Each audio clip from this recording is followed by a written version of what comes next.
Welcome back, everyone. For today's video, we are once again going to be continuing with our educational speedrun series. So our rating is up to nearly 1200 as we continue getting through this intermediate level, and let's jump right into the action with a classic 10-minute rapid game.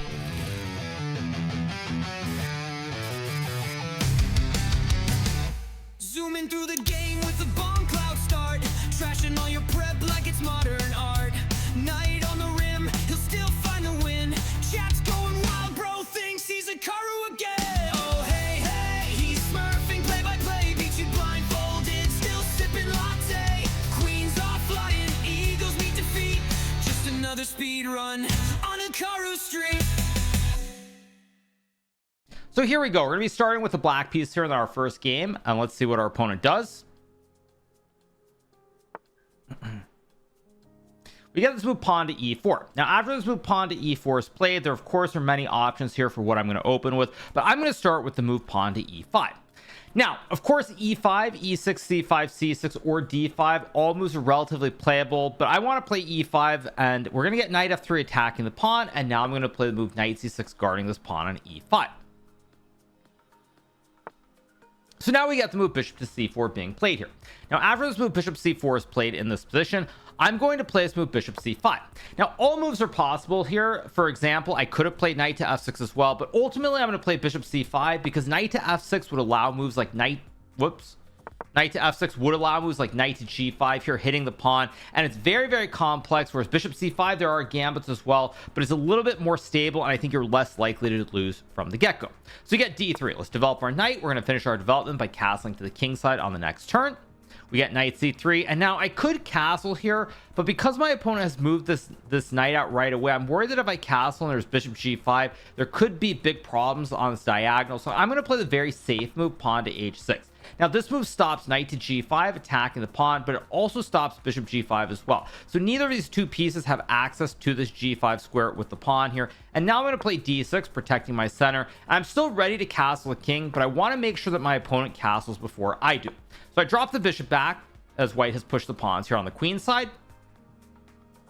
Now one thing you will notice of course here is that some of the moves I've played, I'm not in a big rush to castle here. This is due to the fact that my opponent has not castled. Obviously as you're at a more of a beginner level, or I should say complete beginner, you want to aim to finish your development because your opponent won't be able to exploit such ideas. But nonetheless, as you become stronger, you reach these intermediate levels, you want to be careful. Sometimes there is no big rush to castle because white can't stop it, so I have plenty of time to decide. And in this case, I'm going to probably try to delay castling as long as I can, simply because it's always available, and maybe I can develop my other pieces first. So here I'm going to play this move. What do I want to go? Bishop g4, bishop e6. Now the thing about this Gucci piano opening is it's very closed in the center of the board. There are no open files whatsoever, so trying to come up with ideas is not easy, and this is actually why as a beginner I don't recommend playing this from the white side, because with no open files, a lot of it is about finesse and trying to come up with conceptual plans. Now what I'm going to do here is I'm going to go knight to e7. Now I'm maybe threatening to trade the knight for the bishop here, perhaps. I don't know if I actually trade the knight for the bishop, but I'm trying to put my knight on a very special square down the road if my opponent doesn't react right away. Now here my opponent has reacted right away. We see the move d4 played on the board, so I have to do something as white is attacking his pawn on e5. Now what I'm going to do here is I'm going to trade the knight for the bishop. The other idea of the rotation of the knight I will show you guys after the game when we do our analysis. We get takes, and now I'm going to play e4 here, attacking the knight. Now I maybe have some more pressure on this pawn on d4 as well. I still can castle, but I want to wait as long as possible. So now we get the move knight to d2. Now after knight to d2 is played here, this actually hangs the pawn on d4 because white is no longer guarding it with the queen. And if white tries to take the pawn to equalize, then I win the rook. So white should move this rook out of the way, but I am temporarily up a pawn in the center of the board. Now what I'm going to play here is the move queen to e7, trying to protect this pawn from being captured here. I still can castle whenever. As I mentioned before, there's no way for my opponent to prevent me, so I'm just making sure that I get the optimal development and piece placement before I castle. My opponent castles, now I castle. I'm still guarding this pawn with the queen here. We finish our development. I'm up a pawn in the center, and I have the two bishops here. We got this move rook to e1. Now I'm trying to come up with a nice simple way to play this without being super precise. It's understandable because the problem here is if I play f5, which guards the pawn, white can take back with the knight here, and the material will be even because after pawn here takes, white takes the bishop on d4. So I don't really want to play f5 to guard. So what I'm going to go for here is, what am I going to do? I guess I'll still play f5 anyway. Now my opponent should take this pawn, as I mentioned, because after takes, material is even, but I have some ideas of how I want to finish my development here after white takes this pawn. Now my opponent might not take the pawn. We get the move knight b3. This is just a mistake. So now when I move the bishop, you'll notice I have 8 pawns on the board. I simply have this extra e pawn protected by the pawn on f5, and now with the 2 bishops, I really want to start focusing on this king side here, maybe using my queen to move up to attack this pawn in front of the white king. So now we got the move pawn to f4. Now this move is a very logical move. It closes the diagonal down here in the center of the board, but I'm going to take to reopen it, and I still want to go for queen h4, maybe f4 as well, trying to attack here on the king side. Actually, queen h4 is a very strong move potentially. I didn't even notice this at the time, but on top of attacking the pawn with the queen and the bishop, I'm also attacking this rook on e1, so white is in all kinds of trouble. So we get rook takes bishop. I'll take the rook, of course. Now I simply have an extra rook for a knight. I still need to finish my development. This bishop and rook are not in the game just yet, so I'll probably move the bishop, try to bring the rook to the center of the board as quickly as possible here. So we get g3. Now I'm going to play the move queen to h3 here. I'm looking to play f4 or e4 depending. I want to push the pawns, activate the bishop, activate this diagonal here. I'm really trying to attack very, very quickly and bring all the pieces into the game. Now if my opponent takes a pawn, that would lose the queen on f3, so let's go bishop g4 here. Now I'm looking to bring my rook to the central file here with rook e8. Rook on the f file, also on a file which should open in the next turn or two depending what my opponent does, but all my pieces here have achieved pretty much perfect harmony. So we get queen g2. That's actually a pretty good move here. Now there are a couple ways to win here. What I'm going to go for is I'm going to take this pawn on g3 so that you guys can see the power of the 2 rooks here on 2 open files potentially. There were cleaner ways to win. For anybody who's a stronger intermediate, I would actually not play this move, but trying to highlight how you use the rooks on the open files. Let's go rook e8 here. Now you'll notice I have rooks on both these open lanes. The rooks are infiltrating here, and this should be pretty easy to win unless I'm missing something. I'm going to go g5, kick this bishop away, and then I'm going to check, and both the rooks are still coming here to this 7th rank. So we get takes. Now I go check. I'm going to stack the 2 towers on 7th with rook f2 next turn, and this should be very, very close to GG. Maybe my opponent has some way to defend against the checkmate, but generally if you can get 2 rooks stacked on the 2nd rank or 7th rank, depending how you call it, these are very, very powerful if they're unimpeded. It's going to be very hard for my opponent to stop the checkmate, especially with this bishop combining to enter as well. So let's see if my opponent finds a way to sufficiently keep the game going. Now you will notice my opponent has a passed pawn here that he can push up the board, but the bishop is always blockading the square. So even if this pawn gets to d7, I can just take with the bishop here. So this pawn isn't really that much of an issue at the moment, whereas the 2 rooks intend to annihilate the white king. Now in this position, I'm actually going to make the pre-move rook to g2 here because there's no way for white to stop this check. It's not something I would advocate in general, but I'm just going to play to get a quick move in on the next turn. So I get rook c1. So I make the check. This actually should be a forced checkmate, as you're about to see, because when the king goes to f1, I'm going to move my rook to h2, threatening a checkmate with this ladder. And when the king goes back, actually, yeah, so king f1. So I go here, threatening mate as the bishop guards the rook and the king gets stuck. Get here, and now I'm going to make the check. The king's going to go over, and I'm going to put the bishop on this h3 square. And this checkmate on h1 is going to be unavoidable on the next turn. I go bishop h3, and I just use the ladder checkmate here. The king gets stuck behind enemy, or not behind enemy lines, on the back rank, and this is checkmate. Now there are multiple ways to create the checkmate here, but I put the bishop on h3 because generally if you get 2 rooks stacked on the 2nd rank here, this is going to be the most common theme. Whether it's a bishop or like a pawn pushing forward, it's going to be very common to put a piece on this critical h3 square to support this rook so that you can go for the checkmate on the next turn. So we go here, and that's checkmate GG.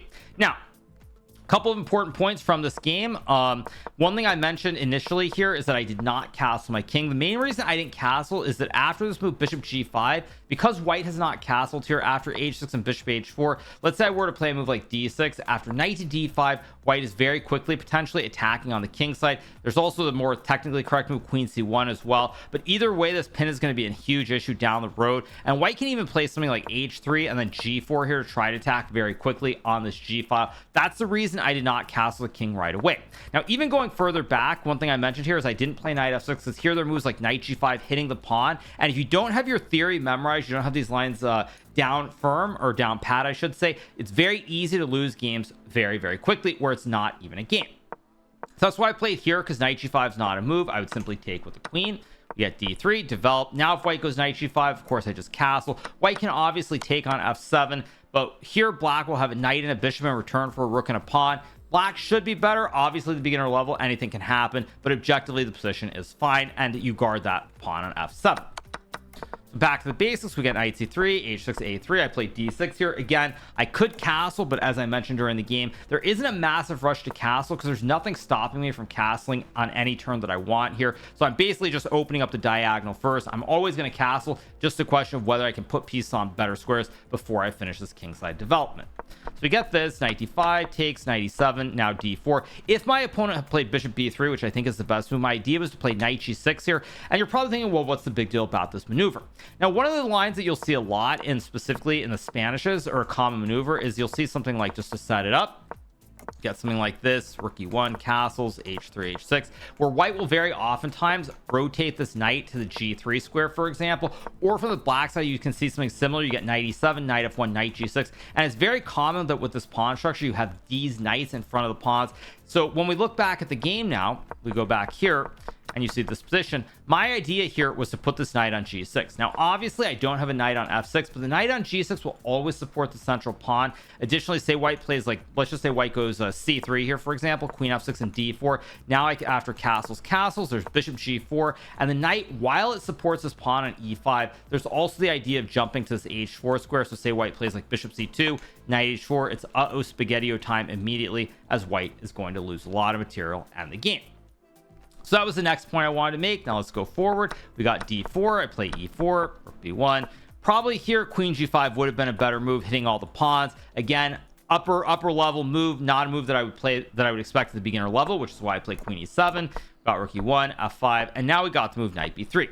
Now this was the last moment where my opponent could have played knight takes pawn, because after takes the bishop hangs, and now we both have one bishop on the board, and we also have the same number of pawns. Now had this occurred in the game, I would have played bishop to f5, and after say bishop b2 here, I would have played something like rook to f6 with the idea of rook g6, or potentially played a move like rook to e8. But logically I think rook f6 makes the most sense, and then something like c4, rook g6. Let's just say white plays rook e3, rook f8, rook e1, and then something like queen f7, trying to stack on both the f and the g files. White is a little bit better here, but the game does go on.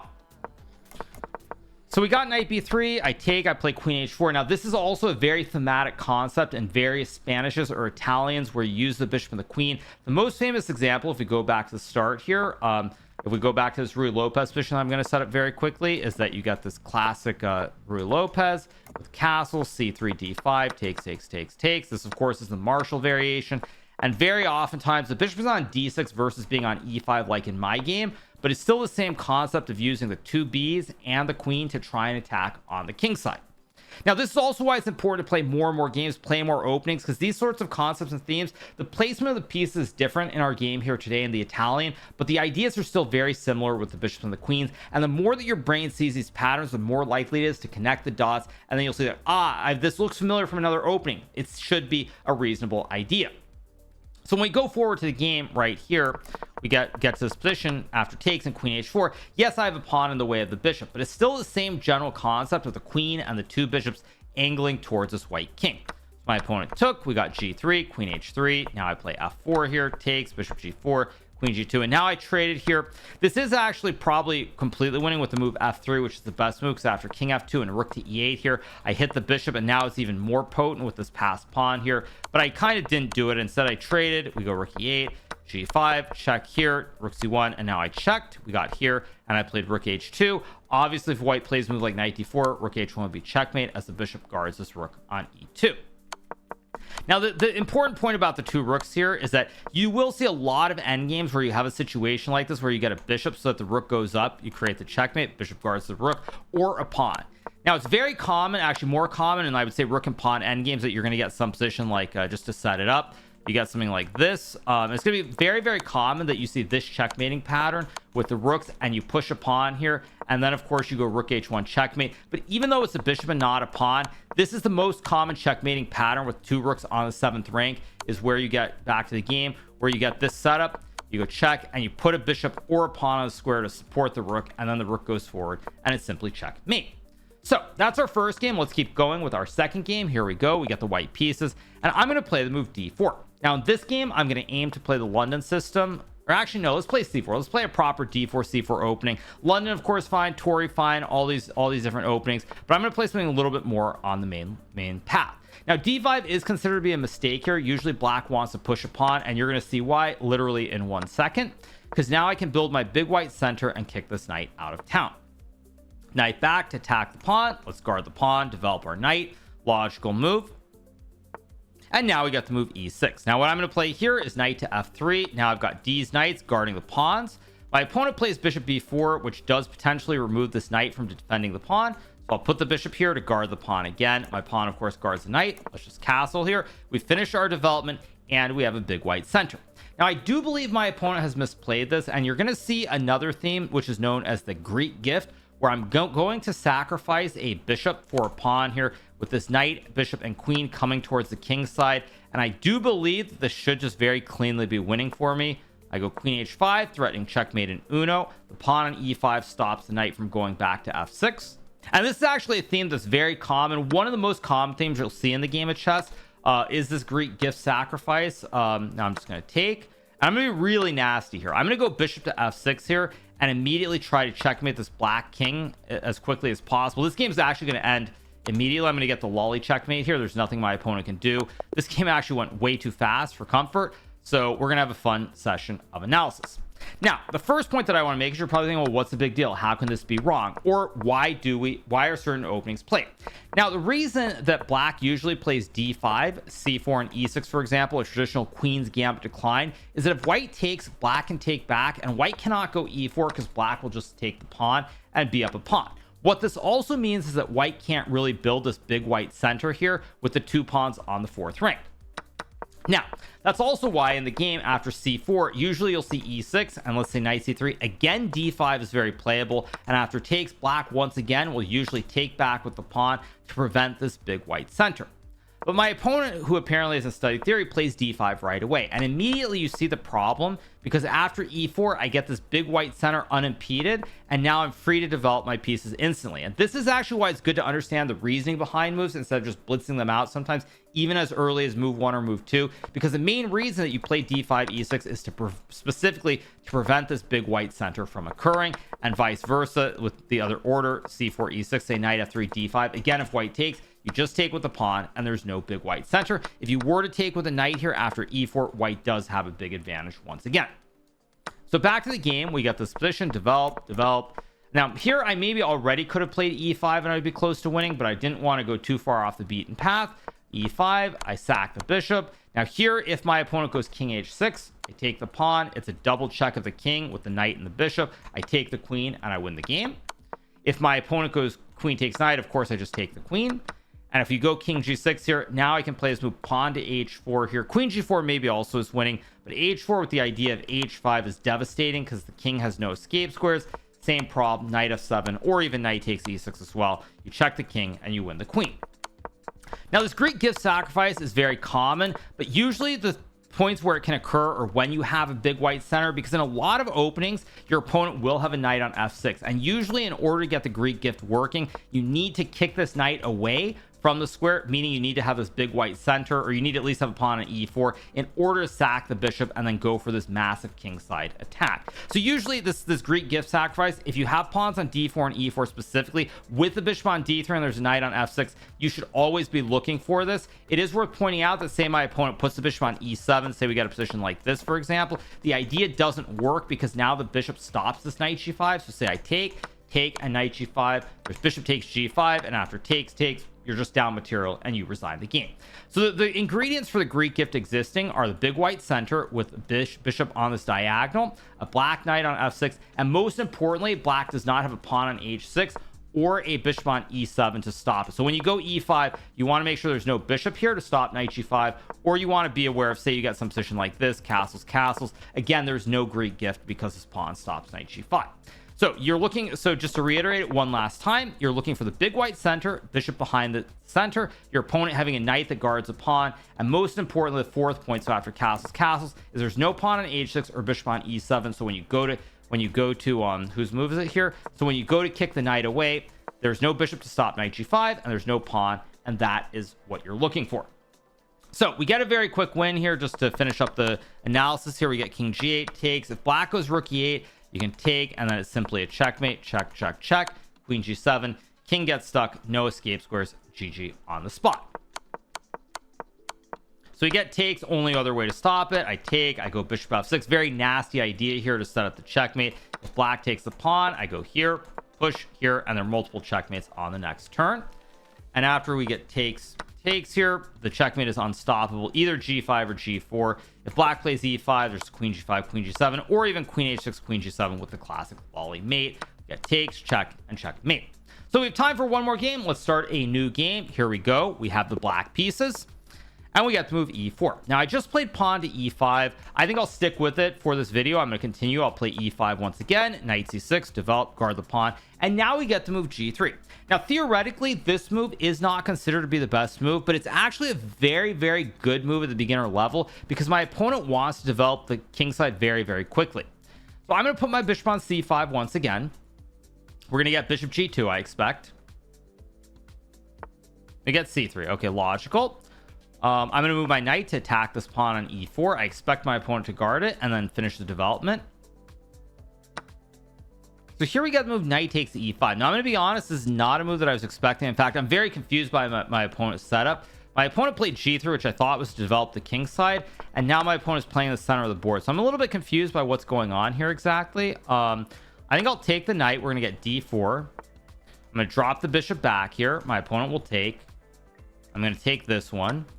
And now I have my knight and my bishop spying this pawn on f2. And let's see what my opponent chooses to do. I think this already might be very bad. The bishop guards the knight. I fork the queen and the rook. A little bit confused by what my opponent's doing in this game. I'm not going to lie. Really, really kind of confused here. This seems kind of surprising. We get queen f3. Of course, I am guarding the pawn. Guarding this one. Take the rook. Why not? Now, for me, the only big issue is the queenside development. I haven't finished it yet. So at some point, I need to go d6 and activate this light square bishop. Now, of course, I could move the knight, but just I don't know what my opponent's doing. So I'm just going to castle. I'm going to give my opponent the chance to correct their error and take the knight. They don't. Okay, so now I'm going to go d5. I need to open up the diagonals, open up everything really, really quickly here. My opponent's trying to go for a very quick checkmate here on the king side, if I'm not mistaken. It should not really work here, especially with this diagonal being open. Knight g5. I guess I'll just play h6, attack the knight. My rook and king guard the pawn.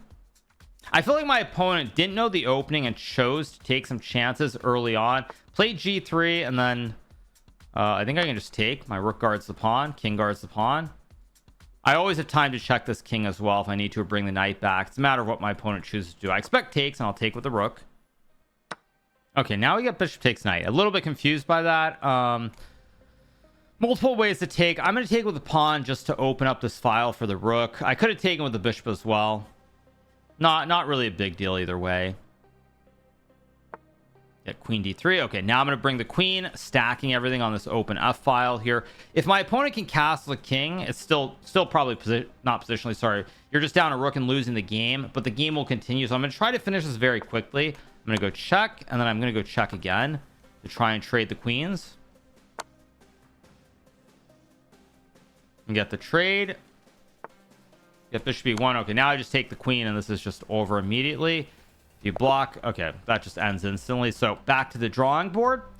Now, this opening with g3, even if it's not theoretically the best, I really like it. Because when I go bishop c5 here, my opponent can just play bishop g2 and castle the king, and just like that, you finish your development. And actually now, after say knight f6 and rook e1, castle c3, now white can play for d4 with the rook guarding the pawn. Say bishop b6, h3, and then d4, and white should be a little bit better here. It doesn't mean white's like winning or anything, but it's a game, and you finish your development on the king side here. You just need to develop these three pieces. Even if black somehow stops d4, you can always play a similar idea. Bring this knight to f1, potentially bring the bishop in the game. So just to illustrate it, something like this. Say takes, and then queen d2, rook d1, and you finish your development, and the game goes on. And as you can tell from the valuation bar, white is a little bit better. So this is actually what I don't think there's anything wrong with playing g3, so long as you don't get sidetracked and you finish your kingside development immediately before you start trying to play in the center of the board. but my opponent instead went c3. I played knight f6. We get knight takes knight. I take d4. I played bishop b6. Apparently d5 is a better move here, and after takes, bishop g4, black is better. But why is bishop b6 bad? It's not. It's still good for black. Okay, so we get takes, and now there's a huge problem with this pawn on f2. If you push the pawn, knight f2 forks the queen and the rook, like in the game.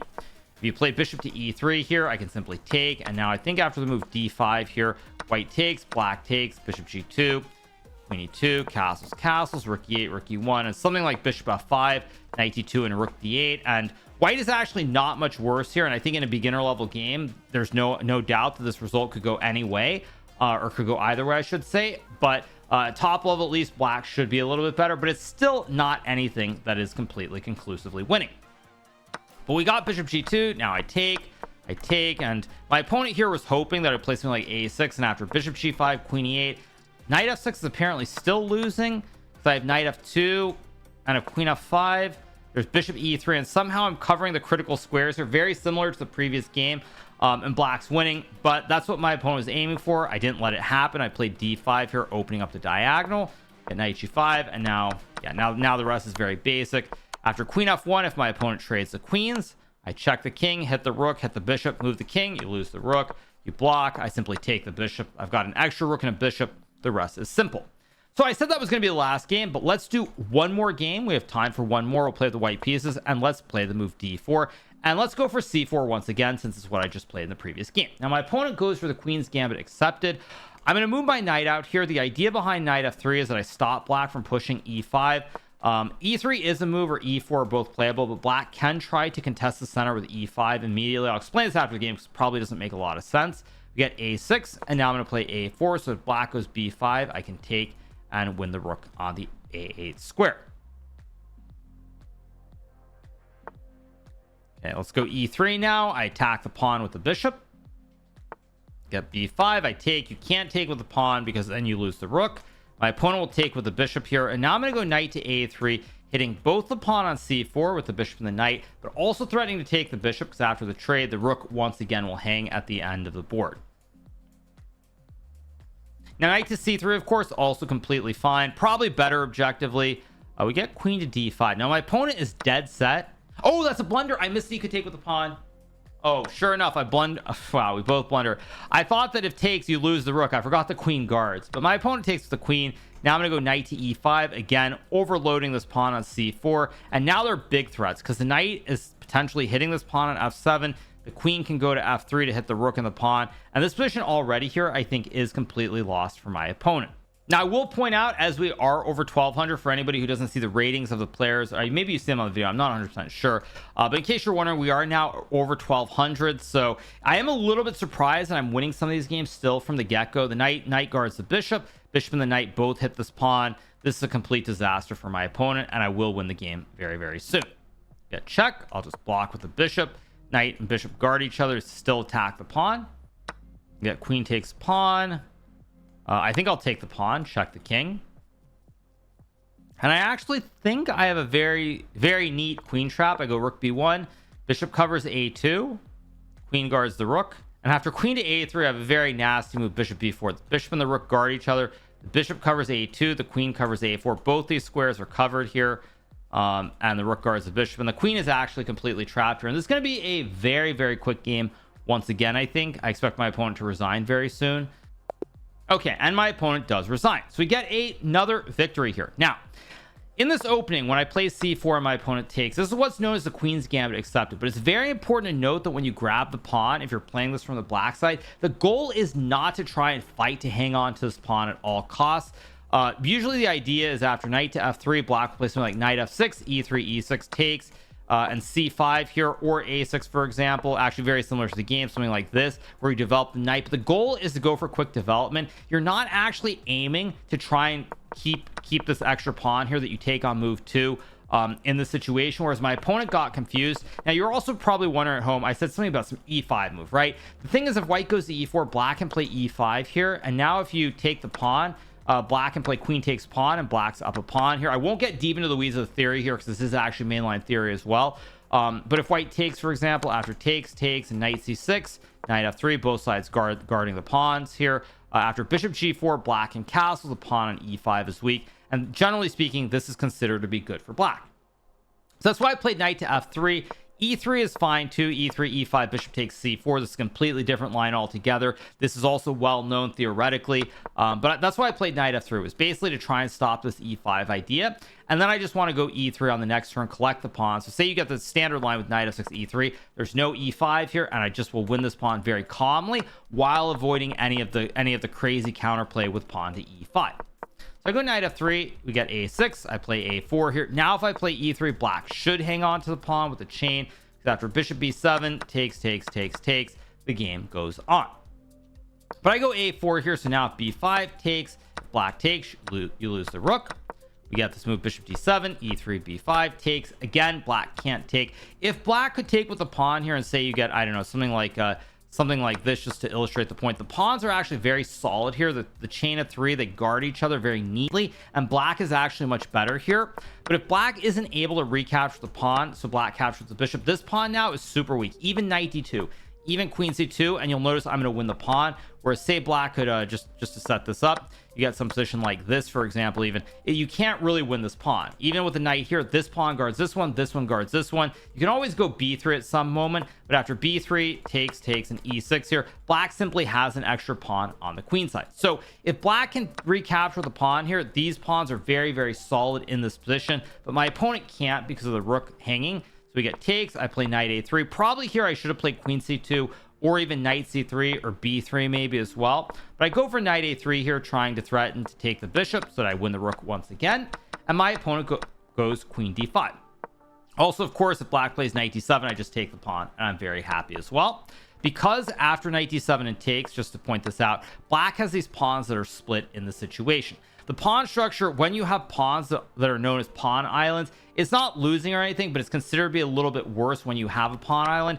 And that's why it's important that in this position, if you're playing from the black side, you just try to develop, normally play knight f6, something like bishop d6 and castles, versus trying to hang on to the pawn, because the only way you can hang on to this pawn is if you are able to, in this position, if you're able to take back and obtain this pawn chain, even with the pawns on a4 and a6. If you can keep this chain intact where it's 3, or you can keep the chain intact where it's 2, the extra pawn will be very, very important and play a vital role in the game. But here, obviously, my opponent's not able to. We got queen d5, and now I make a huge blunder when I take the bishop. I actually thought when I took the bishop, this was basically not possible because black would lose the rook. But here, it actually would be playable. And now white is still very much in the game after the trade, in case this had occurred. I know my mouse is acting a little bit funky. But probably what I'd do is play bishop d2, c6, and at some point, something like b3, takes, knight f6, and something like bishop d3, castles, and then e4, e5, again trying to set up this nice big white center with the bishop behind the pawn, similar to the Greek gift last game, although here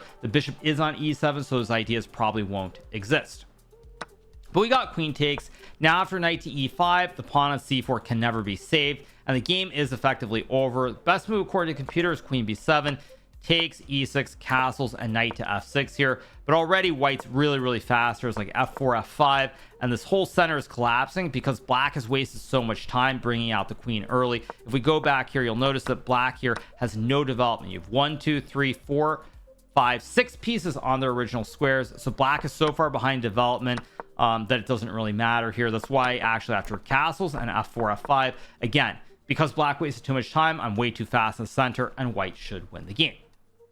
So we got knight f6, I take, I block, I take, and now this very nasty trap here. Queen goes to a2, I take with a backwards diagonal. You go to a5, I take, you take, I take, you go to a4, I take. So this queen sadly just gets trapped around the edge of the board, and this results in another quick win.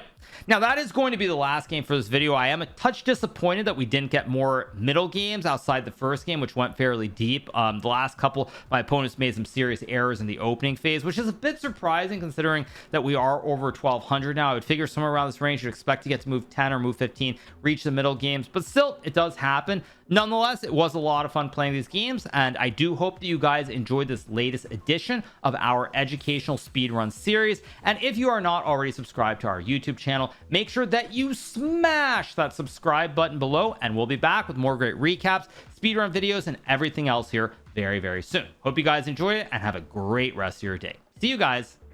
Bye.